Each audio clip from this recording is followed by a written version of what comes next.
And here we go. I'm coming at you live from Illinois. The beautiful state of Illinois. I'm still in Florida. Today is April 1st, 2022. Welcome aboard, everybody. This is the Crushing Iron Podcast. We are episode 569. Yeah, they just keep coming, man. And, we'll go ahead and let you know off the top. We won't be doing any April Fool's jokes today because those are both confusing and childish. So no April Fool's joke. I was thinking about doing this to start off the cast, but this is the last one. We're retiring. Make it like a 5-minute cast and say peacing out. See you later. But we can't do that to you, especially you're a new listener. Yeah, it's been great. It's been great, but not too great. So we're out of here. But no, we are here today. Well, I think we should awesome probably end Florida. The whole thing. It'll just be a dog cast, and that'll be the way out. That's right, exactly. There will be no like grand bon voyage, just kind of no. But if you know, you know. In the middle of the night. It's right. If you know, you know. And so now you do. It's your first time tuning in. Welcome. We appreciate you giving us your time. You know, you have a lot of options in the triathlon podcast universe and just podcasts in general. That your time is valuable. So we appreciate you tuning in today. We cover it all. We'll do race recaps, race previews.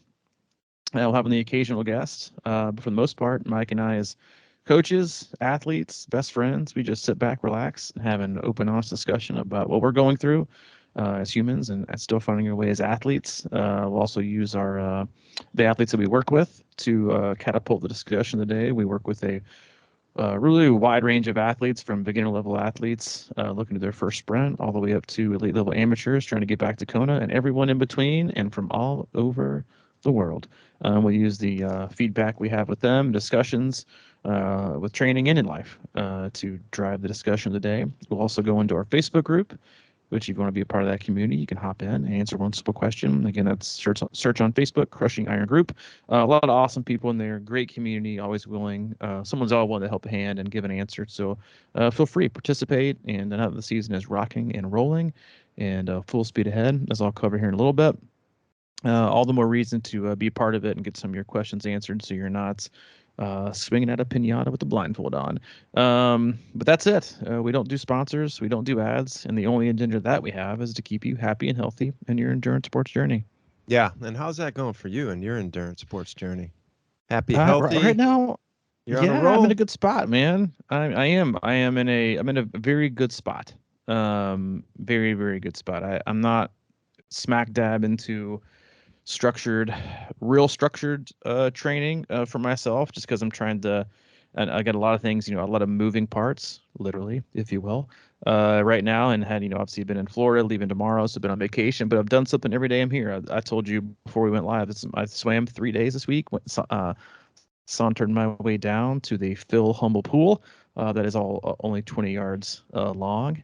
Got a few swims in, and but I'll tell you, it's easy to get a swim in when it's that close and it's outdoors. And you don't have a lot of stress going on with work and life. You just kind of quiet things down. But yeah, I'm feeling good.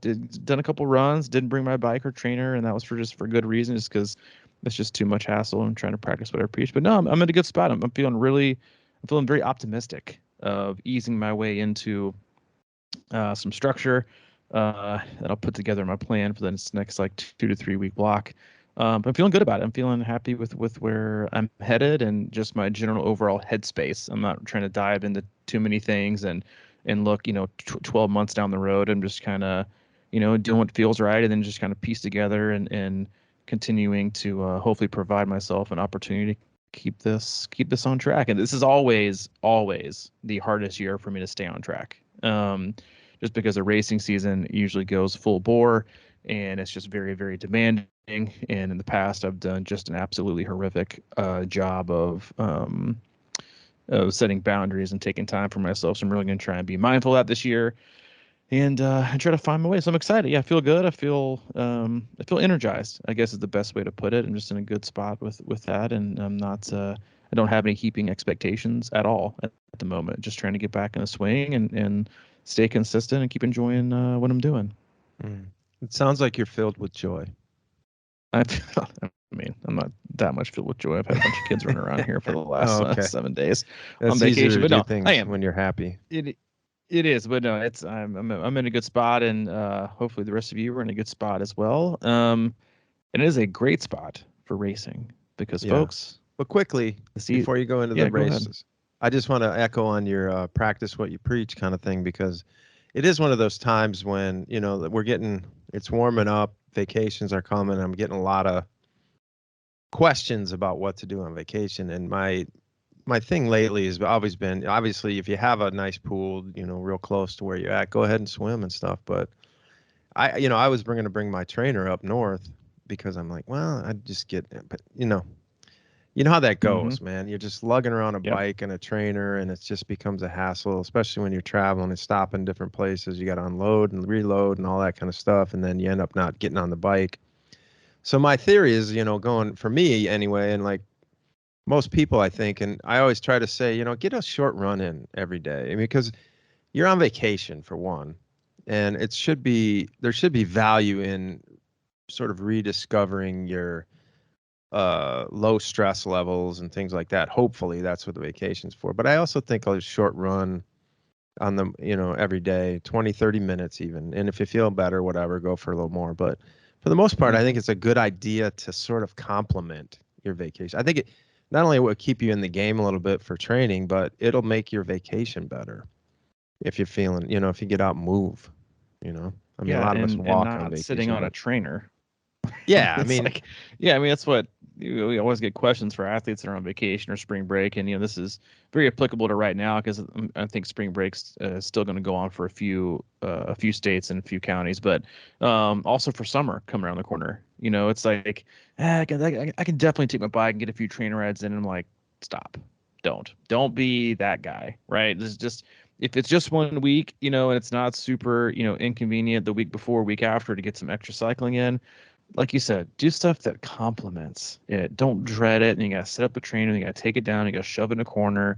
Then you got to yell at your kids for not touching your new bike or don't touch the pedals, don't touch the wheels. It's all these extra things. Just like do something easy. And that's what I did when I got here. I was like, I'm just going to alternate run, swim, run, swim, run, swim. And that's it. Make it simple, make it easy, do what I'm feeling. And that's what I've done. So I've got in the pool for 30 minutes, got in 1500, and last 2 days I got in 17, just enjoying it.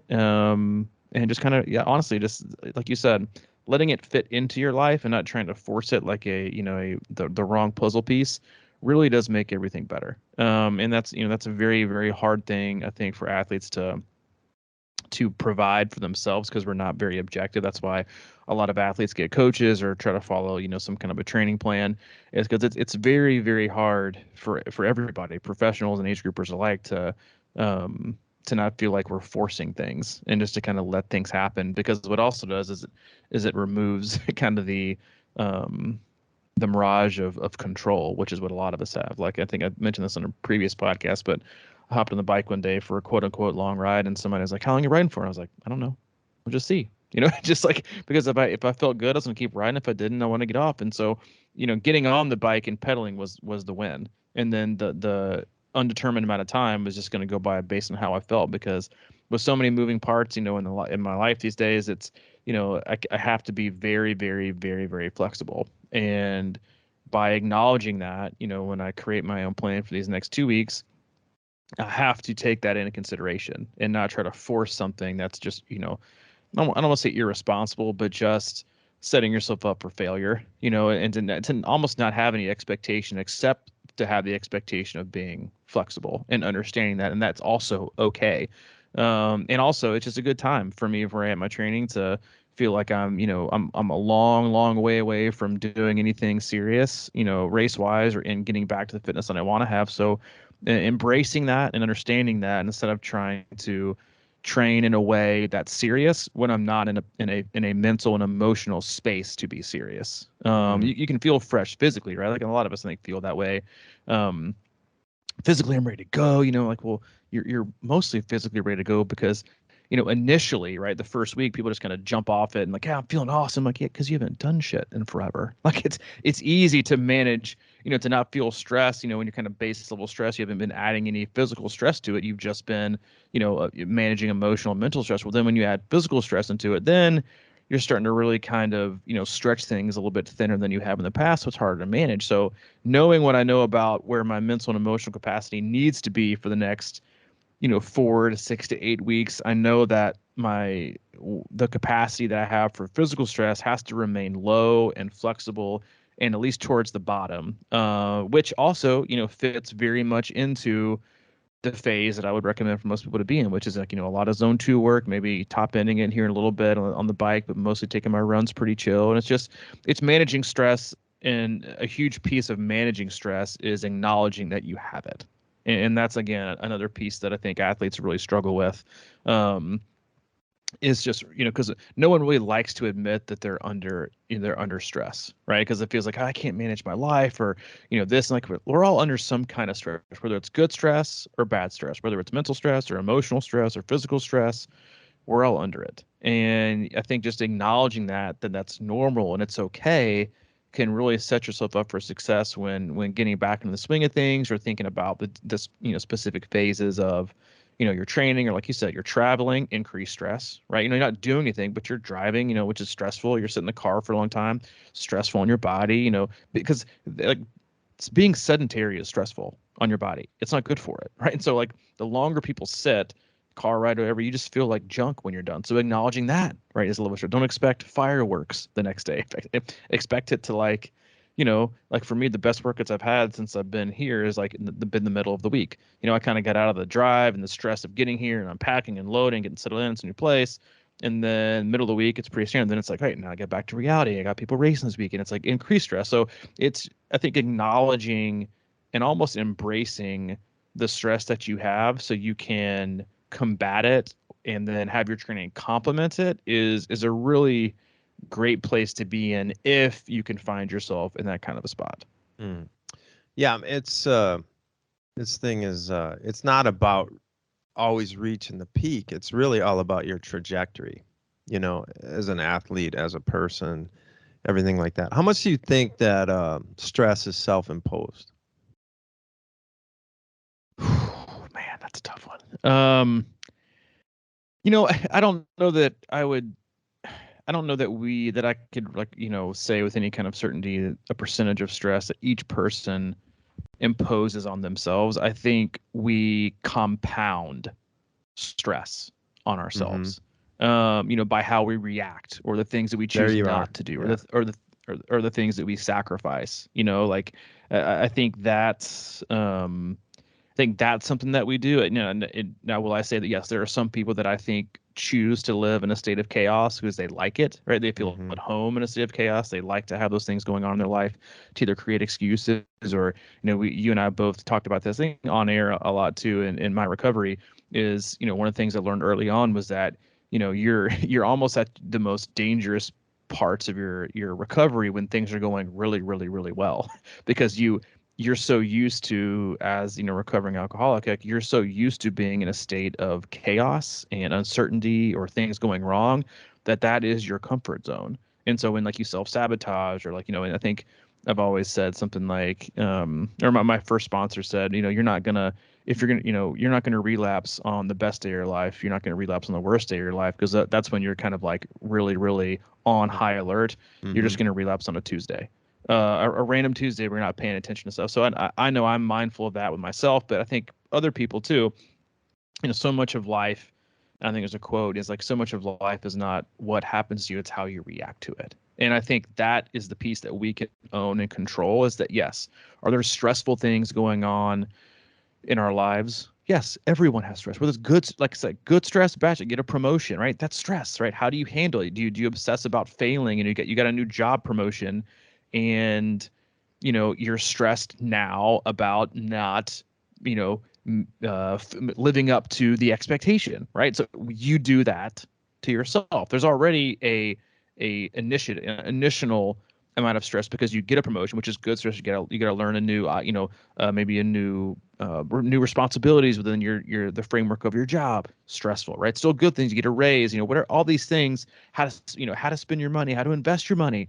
Those are stressful, right? It's like those are stressful, but we compound the stress by the things we choose to do or not to do, or how we act, or how we don't act and react. And so I think we are responsible, again, for so much of what happens to us by how we respond, and the things that we set aside, cutting off sleep, staying up worrying. We're going to wake up the next day more tired, more anxious, and then that's going to lead to what?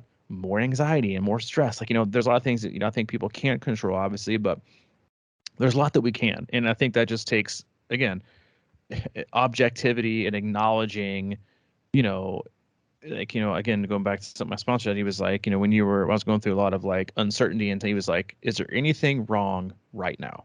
Like this very, very, very second. I'm like, Mm-hmm. no. It's like, all right, then move on. It's like, and live in a problem that doesn't exist. But we like to make problems up because I think it allows us to, like, as much as control freaks as we are, we like to control the positive outcome or think that we can control, but I think we also like to instill some sort of out that is a negative outcome to feel like we have control over it too, so that at least we can take responsibility for something. So yeah, I think it's a great question, but yeah, I think to an extent we do have control over how we react to the stress, and if we're either going to let it dissipate through what we choose to do, or we can let it compound by choosing what we don't do.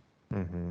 And we also have more comfort and in modern society, it's really the most comfortable society that's ever been. But so there's always this, like, technology and everything's creating all these solutions on the outside, but it's not necessarily working on how we're reacting to different things. And there's always, like, I've been thinking about this thing lately, is like, once you solve a problem, you're just creating new ones, really, in a sense, because there's always more, like, and that's kind of how we operate, right? It's like, oh, let's figure this out and then we'll move on to the next. There's always got to be some kind of challenge sitting there or whatever. I've been thinking a lot about that in terms of, like, as we talk about basketball a lot, how the portal, has changed things, how transfer portal, and how growing up, I was like, to me, college basketball and college football were always like the perfect sport. And I just loved everything about how they were set up. And kids would be recruited and they'd go to certain schools and they'd become part of that,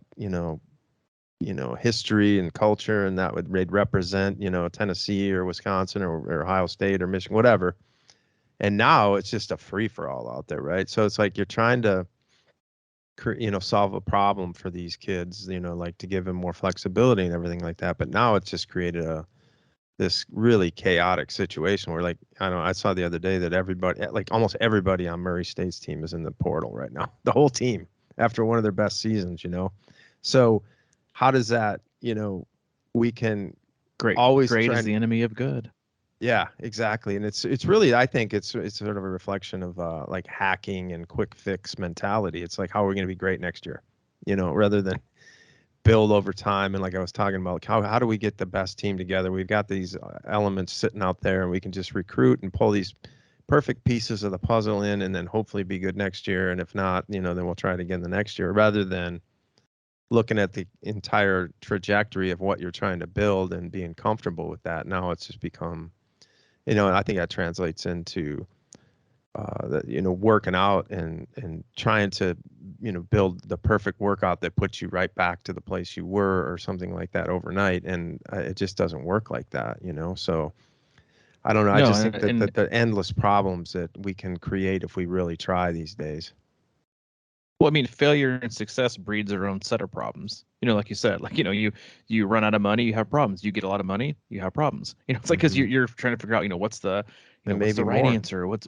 Exactly right? 100% agree. And I think, what you're saying about the portal thing, I also think heavily about, and I think we'll touch on Texas 70.3 and Oceanside at the end of the cast, but is, we're also prisoner of the moment, and that's when we make rash decisions, good or bad, right? We have a bad workout or a bad race, we got to change everything. We got to change it. And things are just going really well, instead of just realizing, that was just one, right? And the same thing goes for, you have one good race or one great race. So now you think, well, man, now that I can do this, I wonder what's going to take to get me to the next level. I got to change things up dramatically.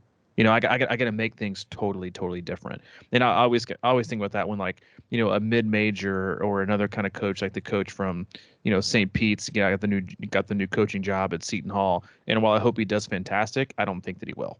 Because it's like you look at people like the mid-major coaches or anyone else that has like one great season and then they jump and leave, and I'm like, well, what about all the other seasons they didn't do very well? It's like it's lightning in a. I think we try to create a lifelong amount of electricity out of lightning in a bottle for so many people, and we live off that, and we let that affect everything that we do and changes. And while, again, maybe he'll be fantastic, but the but it's not. I don't think the history is on their side. But I think athletes do that a lot. They're so close, right, to the top, or they've gotten to the top, and now they feel like the next level is to do that, right? I mean, coaches struggle with this too. You have an athlete who is doing really, really well and performing awesome, regardless of speed and distance and athletic ability. They're performing to their best, and so extracting more out of them, sometimes your tendency is think, all right, well, I've extracted a lot.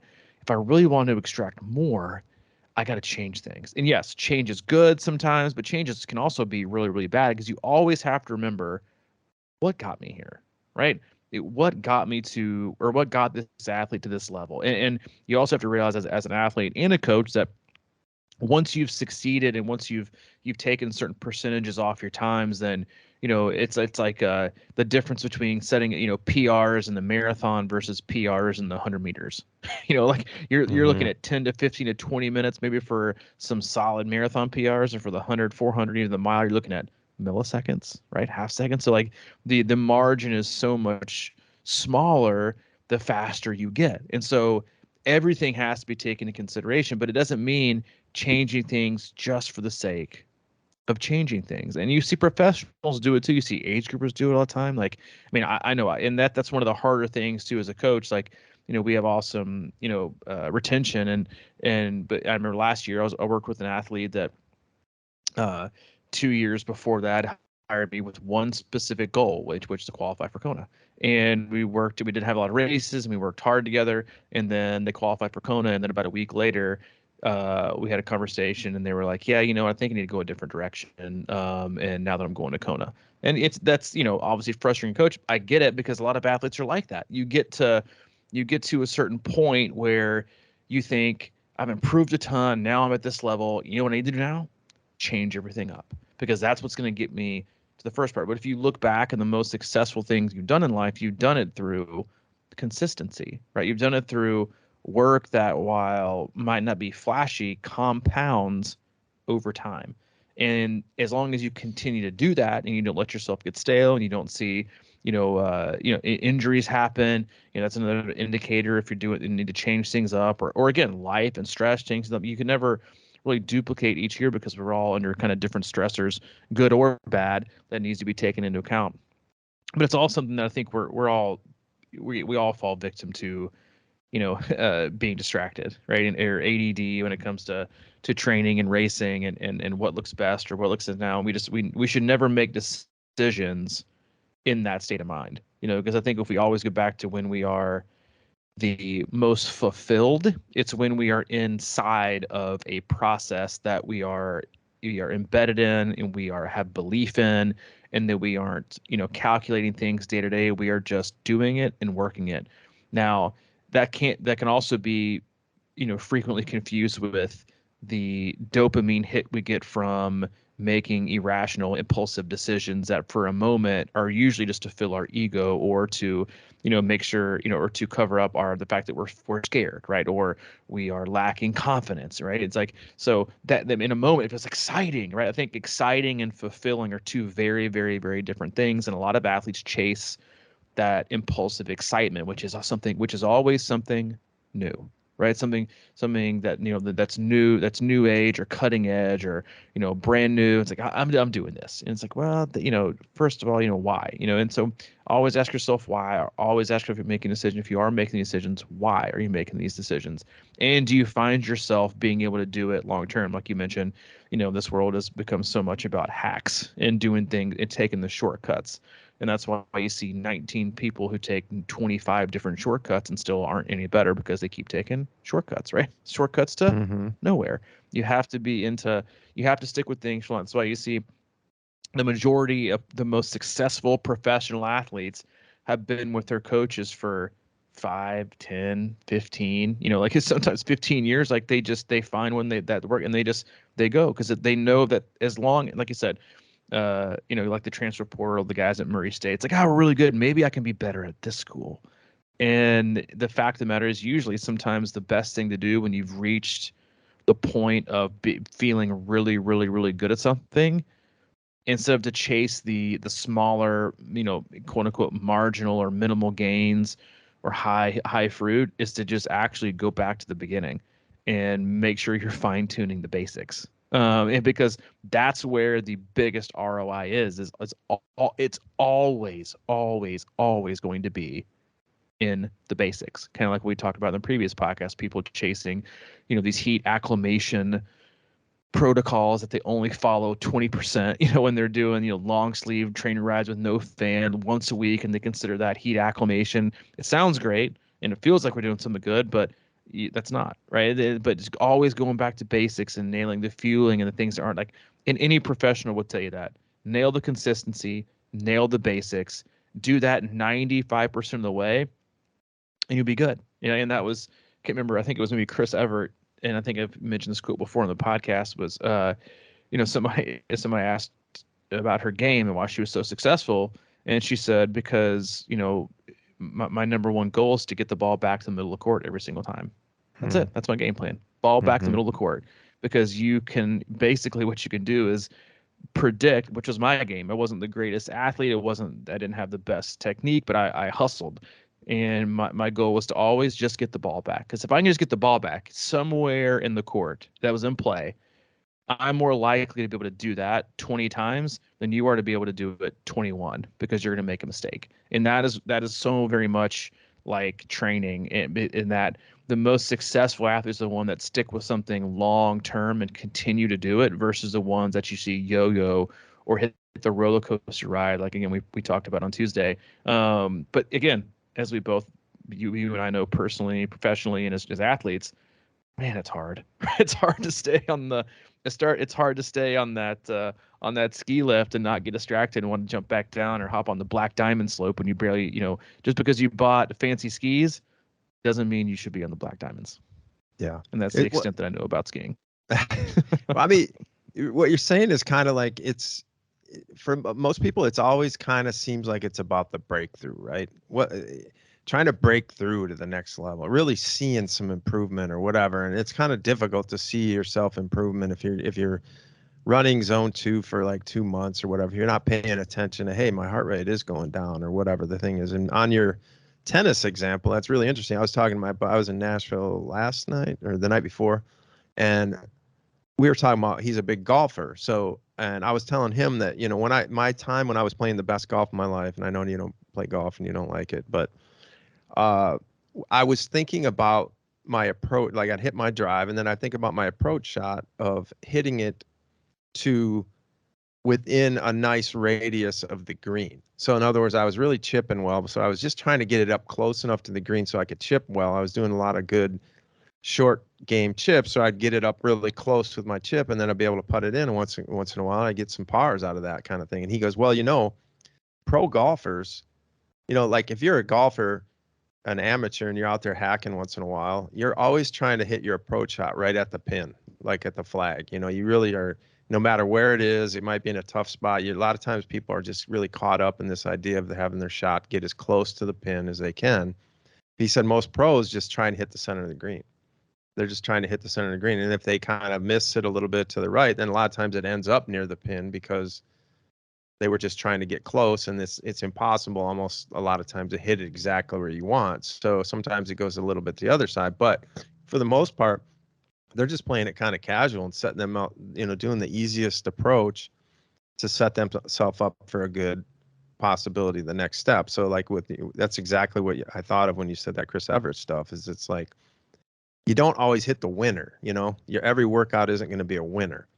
Most aren't, but the winners just sort of happen, right? It's like Zen and the art of archery. They say you decide to shoot and aim at the same time, or release. You decide to shoot and let go at the same time. And that's kind of what I would imagine a winner would be like, right? You don't think about it. It just kind of comes out of you. And I think that's what happens with workouts, right? And maybe this is a good time to throw that quote in that I said earlier, as I was listening to this Indian mystic, and they were asking him all these questions about life and getting better and, getting the most out of life. And he said, look, I'm not interested in how much somebody is doing, but I'm very interested in how they are doing it, because that's what changes the quality of who we are. And I just thought that was so powerful, and I think you liked it too. But um, yeah, like how are we going about things? How are we gonna get stronger and faster in our races? And it's always about like really being in the moment of what you're doing. I was talking about, or there was some, I was listening to some other stuff, and they were talking about this concept of what is yoga. Yoga is, people think it's all about being flexible and strong and all this kind of stuff, but in its definition, yoga is union with the world. So it's like if you rub your hands together for 30 seconds really hard, and you'll create a lot of heat.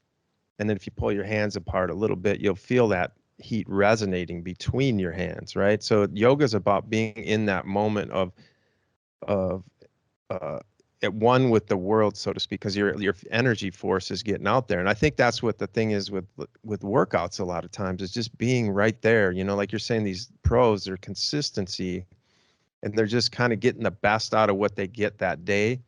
And then all of that stuff sort of kind of adds up over time, and it becomes the quality of what you're doing versus the quantity. And I think that one of the other things about what I find so fascinating about yoga is basically it helps you reconstruct your body. And like a lot of times endurance athletes do things over and over and over and over, and they create imbalances and the injuries and things like that because one side's taking a lot of the weight or whatever. But like in a yogic philosophy, and this can even translate, I think, like I think of easy workouts and easy running as yoga, really, because it helps your body sort of define itself in a manageable way. So like if you're really flexible and your system is working really well, like a spinning top or something that just spins without resistance, but if you're running all the time and your foot hurts and your knee hurts and all this kind of stuff, something's wrong, right? So ideally you want to get rid of that stuff. So I think a lot of times that's what staying within yourself and being at one and being in union with your easy workouts. There's so much power in that if you can just pull back and let that happen. I love the quote because it talks about the how, right? And because that's so much about what, like, to me, like when I heard that, when you said that quote, I was like, man, that's like, because it's not talking about the results and the the statistics or the data. It's more about how are you doing it, right? How are you able to sustain this level of commitment and consistency? And they're not secrets, right? It's like, because it's all individualized, right? Kind of we talked about in the beginning of the podcast, like I was finding some good freedom in embracing flexibility and owning flexibility and owning the stress that I have in making and allowing myself to set myself up for success, right? That's the how. It's not anything else. It's just, but what that'll do is that'll allow me to work out, right? And be consistent and enjoy what I'm doing and feel positive about it, right? And hold myself accountable to these things. And if I can do that, then guess what?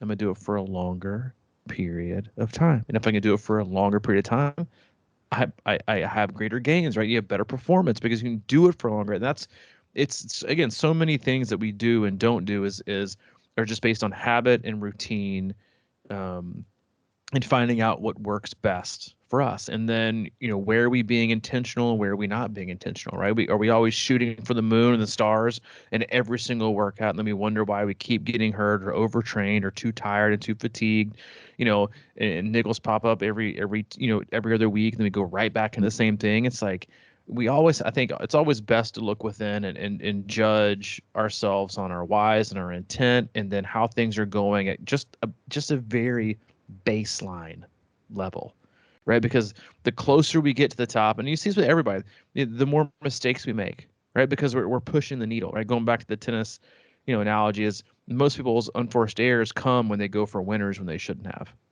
right? And like that's, when you're playing tennis, you don't go for a winner every time, right? You wait for the right opportunity, right? Balls in the middle of the court, you get probably a higher bounce. Your players, off bounce, go in a different direction. That's when you go for the winner. Most oftentimes when you have because that's what's called unforced errors. You have unforced errors, you have winners in tennis. That's it. Unforced errors and winners. And so when you take the opportunity to go for a winner when you have no business going for it, because and most oftentimes, like this was me before I got into like the consistency thing, was I just wanted the point to be over with. I wanted Yeah, to it's win or lose the patient. point. That's it. It's 100% 100% about patience was, I just want the result to be the result so I can move on to the next one, right? And then the next one, right? And so that's what happens, and that's when you make mistakes, when you're rushed, when you become impatient, when you don't let the point play out, right? And you don't have, that's when Rafael Nadal is one of the greatest of all time, because he is that level of patience, he is that level of grit, he has all those things, and he's willing to do whatever it takes to get the ball back, and he doesn't think you'll do the same. And it does. It comes in, and there's so many examples of top 10 to 15 players, tennis players on the planet, that if they just had a couple more percentage points of patience, would probably be the best, right? Because you have to be calculated when to go with things. And yes, you might make unforced errors when you're going for a winner. You need every opportunity to nail it. You just didn't. But that's life, right? But the point in what we do with training is to provide ourselves the largest margin and opportunity for success, right? Set ourselves up for success, not failure, right? We, Mm-hmm. we already we already feel that enormous amount of pressure and so much thing in life, right? And then failure is good to an extent, but only only in the right kind of environment, right? And only if you can respond to it in the right way. But we shouldn't be setting ourselves up for failure, right? We shouldn't be chasing things we shouldn't chase. We shouldn't be making poor decisions just to make poor decisions, right? But I think what happens is, again, a lot of people do that because they're impatient, right? And sometimes as coaches, you read that in workouts, right? I know I really had no business doing this today, but I did it anyway. It's like I had to. Like, you didn't have to. You just were impatient, and we're all that way sometimes. And we make mistakes, but the point is to limit the amount of mistakes that we make, because the more mistakes that we make, they compound to becoming periods of time off, or periods of overtraining, or injury, or whatever you want to call it, sickness, burnout, regression. That's because of compounding mistakes that we make. Like, I think I made a comment a few weeks ago about, major problems are usually, cumulative, minor, small problems that we just ignored for a long period of time, right? And that's on us. Like, we do that. The same thing goes with training. We have a very hard time with being patient, because patience is not patience is not something that's being embedded into our psyche anymore. It's the opposite. It's impatience. It's impulsiveness. It's distraction, right? Influencers are only popular for one reason, because we can't stay fucking focused. That's it. Because Yeah. people can't stay focused. So you're just marketing a human's inability to stay focused and stay within a process, and now people monetize off the hacks, right? And we breeded the hacks. The hacks didn't just come about because there's a shorter, better way to things. The shorter, better way was marketed to a society that is craving shorter, better, because we don't want to do things long term. Nah, we're good. Nah, give me a shorter. Will I have the same result? Nope. Will I be my best? Nope. Can I have it quicker? Yes. Give me mediocre and average or subpar. I'll take it. I'll be done. I can move on to something else subpar, or I'll just be a part of it for a little bit, and then, ooh, look at that. There's another little 6-week hack I can do. I'll do that too. And then you look at the end of the year, and you've got 14 different 6-week hacks that accumulate to nothing, right? Because all you're doing is looking for the next one. And people are, I think, honestly addicted to shortcuts now, because what they see one person shortcut that might have a very small amount or margin of success as their answer, because in most people, we would have already found our own answer if we stayed with things long enough to figure it out, over time, right? Because the more we train, the more consistent we are, the more we figure out. Like, the longer you're in a relationship, the more you figure out. And that's why things come to a head, or you go in part different ways. Like, that's the same thing to go training. You figure out what works and what doesn't. And I know for me, the 2 best training periods I've ever been in my entire life, over the span of the last 15 years, all looked the exact same. The exact same. I did all the same things the exact same way. Obviously, the workouts were slightly different, but the method and behind doing it was the exact same. And those are the 2 best periods I've ever had in my training life. And guess what? They were insanely boring periods of training, but they yielded the best results possible for me. And that is just something that I have come to acknowledge, and just really try to more so accept as I get older. But we just don't like that. Sometimes we don't like our own answer. I know it's probably best for me to do this, but I don't like that at all, right? But we all have our own answer, but accepting that answer, what's right for you, is also a huge key to being super successful, and not just craving someone else's answer because it's short. Sometimes that's just it is what it is, and that's something that we have to accept as athletes and people. Mm. It's about kind of changing the reward mechanism, right? Like if you're going about something and it feels good and you have patience with it, and but we, like you're saying, like the quick fix, or we want the end result all the time, we're always moving that way. But you think about it, speaking of doing things too fast that you're not ready for, I'm sitting here in a hotel room and I got one of those, like, how those, some of these hotels have those super high beds with the real thick box spring and mattress, like to the point where I Oof, can hardly gross. get up on it myself. But Maddie's here and she's been walking around looking up at this thing and she hasn't been able to get up there. But I just, as you were talking, she was kind of surveying the situation as she walked up. She kept kind of like half jump, half jump, half, and then she actually went for it, Hmm. got halfway up, couldn't hold on, and fell right back on her butt. And poor girl. But she's overextended. But so back to the that tennis thing. All right, let me ask you this: what do you think the longest point in history is? The longest rally, maybe like 5 minutes, 10 minutes, or something like that. I don't know. It, Oh it doesn't man. matter. But like, Yeah, no, it's probably at the French Open, but it's probably definitely a few minutes, yeah. So which is so think about long. that. How much, yeah, how long that feels, and how much patience that would take to not, like you're saying, go for a winner when you shouldn't, or whatever the case may be. But then I always translate that into an Ironman, right? Think about how long an Ironman is, and if you're not going to be patient while you're racing that thing, and we talk about it all the time, but man, there's so many opportunities to make mistakes in that. There's so many times to go for winners that are really going to come back and bite you. And I just think that every time I'm talking to somebody before a race, I mean, that's all I try to instill, because it's like I said before, that first, you want to run a 10-minute pace for that marathon, make sure your first 3 miles are 13 or 14. And the reason I say that is because they'll never be able to slow down to even, that means it'll probably be a 10. But I just think that those types of things, I mean, if you're going to be in this sport, an endurance sport, you have to be patient. You have to understand what that means. And you have to shift your reward belief system to understand that that's the win. You know what I mean? Like, we can always want to be faster. We can always want to put that time on the clock. But until we can understand and get sort of like a personal charge out of saying, all right, what I did there was the right thing for me. It felt good. And it gave me the opportunity to keep going and actually chase that, high goal I might have. Because I would say that most people, would you say, I mean, like an Ironman, most people that have a goal, maybe it's a little unrealistic or whatever, but most people don't hit that because they're trying to hit too many winners too early. Do you think that's probably the case?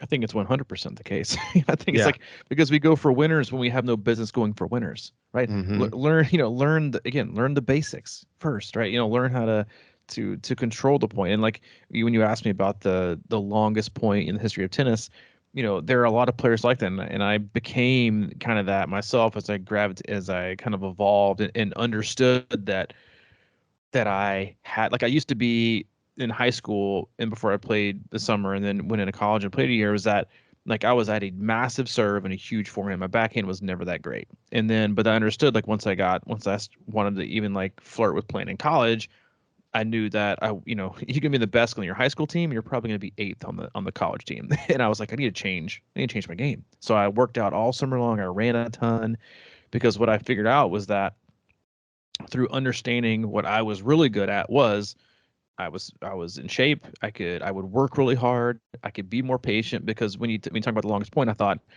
that's just 1 point. 1 point. Mm. That's it. Over Mm-hmm. hundreds of points sometimes in a tennis match, but they're willing to go work that hard and be that patient because what it also does is it sends a message. I'm going to do this to you all day long. And I'm going to be so patient that at some point you're going to become so frustrated with my patience that you're going to become even more impatient, which is going to make you have more unforced errors, which is going to make my job that much easier, right? Because a lot of it is messaging, right? And we also send messages to ourselves by what we choose to do and what we don't do. I'm going to be consistent. I'm going to make out the door.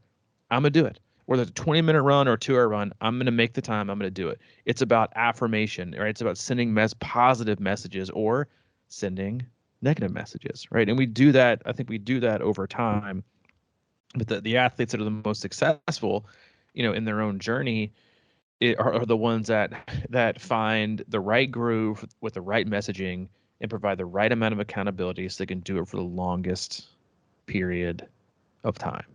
And that is also, again, not the flashiest for most people, but it is something that compounds over time, right? And I think that's just again, very, very hard to wrap your brain around as an athlete, and when it comes to longevity, being successful. But the athletes that I know personally, and the ones that I don't coach, but also the ones that I do coach that are the most successful, they are obnoxiously consistent over such a long period of time.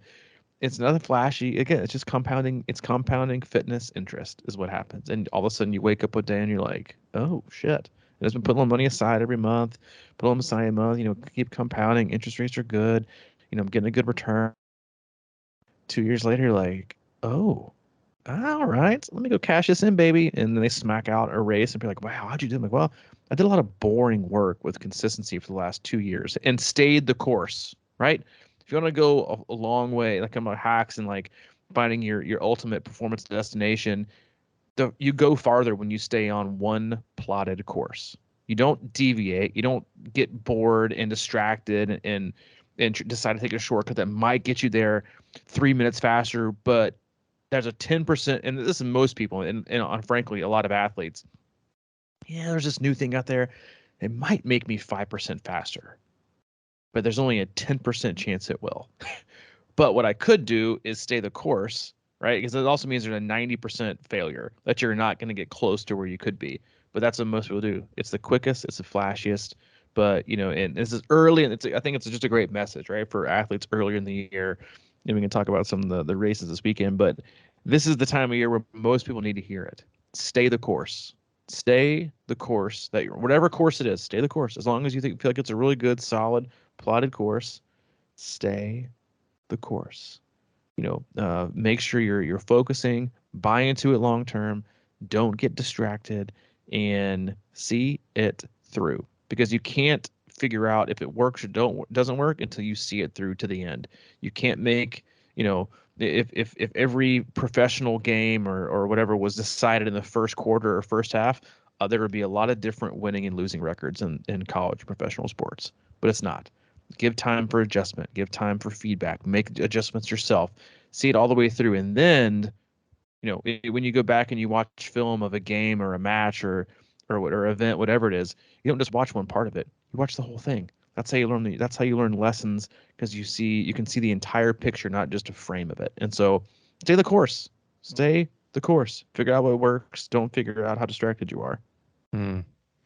Speaking of courses, what did you want to say about Texas 70.3 and Oceanside? Yeah, so Texas, so I've done Texas 70.3 twice. It's an age group race, so I won't spend too much time on it. And it's not, we did a course preview, I think, a year or two ago. So go back in our archives and hit up the Texas 70.3 preview. It can be one of the rougher swims, although the last time I checked the weather, we've got a few athletes racing it. The weather looks splendid.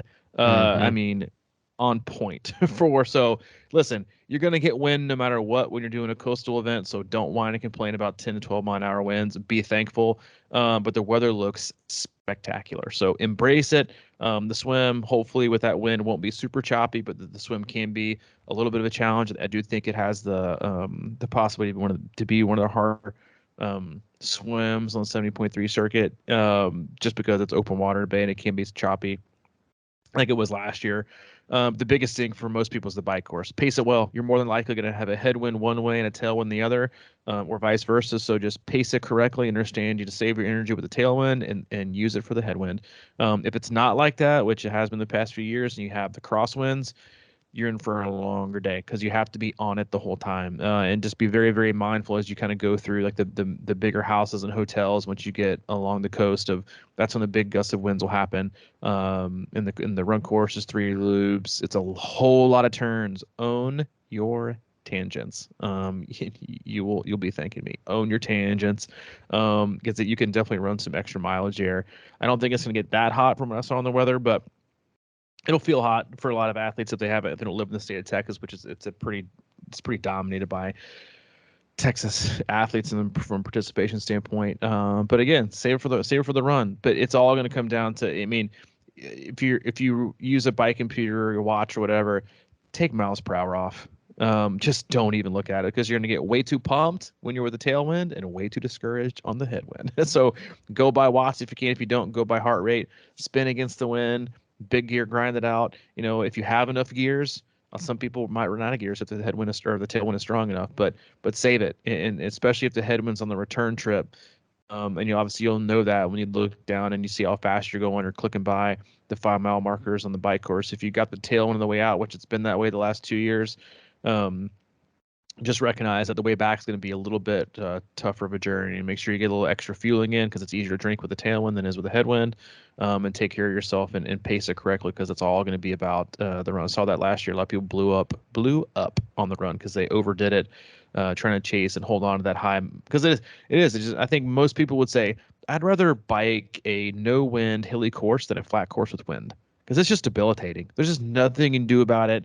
You just watch your miles per hour just slowly drop, and it is cover your ears. It's a massive mind fuck to see you just to have 30 miles left of headwind, and see your miles per hour. That albeit inflated because you had a tailwind, just continue to go down and down and down and down. So keep your wits about you. Understand that that's just the day that you're going to have, and hopefully you guys have great conditions and knock out some PRs and have fun. It's April. It's the start of the season. We are in it to win it. And speaking of winning it, Oceanside 70.3. I would highly recommend watching this race. It will not be streamed on Facebook Live like the race that were last year. They have outsourced that opportunity to Outside TV, and so it is free to watch live. You will have to have a subscription Outside TV to watch it on demand. I believe race coverage for Oceanside. It's a West Coast race, so race coverage starts at 9 a.m. Eastern, I believe, so 8 a.m. for us Central Standard Time folks. I'd watch it. It's an absolutely loaded men's and women's field. Some of the bigger, like Jan Frodeno's not racing it, and Sam Long. Outside of that, it's kind of a who's who on the men, and then the female side, it's loaded except for everyone except for Lucy Charles Barkley, who I saw yesterday has a hip stress fracture, which is no bueno. I'll just make my predictions quickly. And Oceanside is one of those iconic venues that's been around for a long time. Head out and do it if you can. But it's a swimmer biker course because of the technicality of the bike course, and also the water's going to be rough. It just is, no matter what kind of day it is. But they also look like they have spectacular weather. And because of that, I've got let's go ahead and whip it out my top 3. This may offend the Lionel Sanders train, but I'm going to go with Alistair Brownlee for the W, and I'm going to go with Jason West, who is an American. He had a really awesome race in Clash Miami. And he isn't. I think he'll have the fastest run split of the day. I have him coming in second, and then I got Rudy Von Berg coming in third. I don't think Lionel Sanders will be on the podium. Rudy. I just think this. Yeah, Rudy. I like Rudy. He's and obviously you got a couple of the top tier guys not showing up, but I think the swim is not going to be good for. And now that you're having such an influx of ITU level athletes coming in, you can't not be in the front and really stand a chance with some of the better ones too, which is Canute and Brownlee. They're going to have top tier swims. With the water's going to be rough. It just doesn't bode well for athletes who are even like a minute and a half, 2 minutes back, like Lionel might be. And then the bike course is super technical, and those are guys that are very, very used to riding outside a ton. Lionel doesn't ride outside nearly as much as most pros, but he's under a new coach. And a lot of people think he's got a new coach. I think this is his 19th in the last 4 years, but maybe it'll pay off. You never know. On the women's side, I've got Taylor Knibb, who is an American, and I believe she's going to take the race. Then Ashley Gentile in second, and I think Reef in third. I think again, it's a swimmer biker race. It's gonna be a hard swim, and then in a pretty solid technical bike. So those are my predictions, but I would watch it. It's gonna be hopefully a great broadcast. Hopefully this is Outside TV's first run at it. But I am hoping I'll be on the road listening. But hopefully they have a really good production. But I'd always watch the pros do it because it's always fun to watch and hear the commentating, as long as it's not Belinda Granger and Michael Lovato, who did. Who do you think it'll be? Stolberg? Brad No, Stolberg. I think it's gonna be Brett Stolberg. No? Trust the process, man. No, it won't be Isn't he- Stolberg. I don't know who it'll He's be. with Some Outside of their magazine, I guess. yeah, I think he is a contributor. Yeah, I'm not sure who. I think they posted. I just forgot. But forgot who was doing the commentating. But hopefully it's better than some of the Clash stuff. But they're also doing. They're going to be broadcasting Chat 70.3, which is pretty sweet. So they'll doing Outside TV. Obviously they're coming specifically because it's our last big race in Chattanooga before we both move. Yeah. But they didn't really tell us that, but we're just going to go ahead and run with it. But that's it, man. That's all I got. Anything else before we cap it off in the first cast of April? Oh man, they're gonna be their broadcast of that. They'll probably get a picture of me late in the loop of the second run and use it for the agony of defeat picture for all their broadcasts. Oh my gosh, it's so true. No, I got nothing, man. They're kicking me out of the hotel here, so Oh well, I can hear the housekeeping. Yeah. I can hear that. they're afraid to. I got a dog here, man. They're afraid to. Oh yeah, they're definitely wanting to lose your deposit. Well, that's it. That was our podcast deposit. I hope you guys have a great weekend. If you need anything from us, head over to our website, c26triathlon.com. It's our one-stop shop for all things coaching, campus, community. If you need anything from Mike directly, he's available. crushingiron@gmail.com. If you need anything with me, I'm at c26coach@gmail.com. All right, my man. I will be catching up with safe travels. Same to you. All right, buddy. Bye-bye.